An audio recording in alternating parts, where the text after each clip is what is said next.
We know there's a fine line between dedication and compulsion in athletes.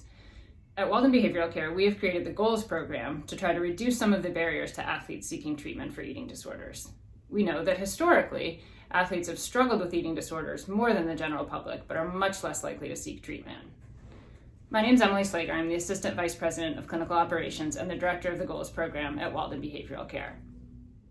In general, treatment programs for eating disorders have prohibited athletes from participating in any sort of exercise or training if they come into treatment.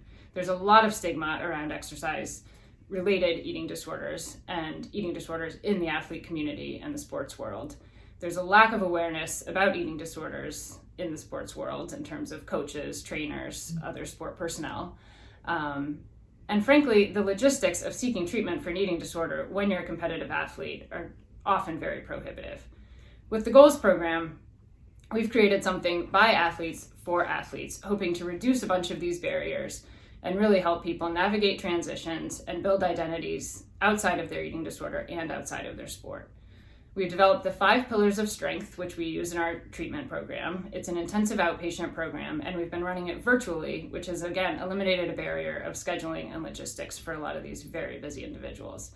Our goals are to help people develop healthier relationships with their sport and with food, and again, navigate transitions so that they have longevity of health and a healthy relationship with their sport long beyond when they're actually competing.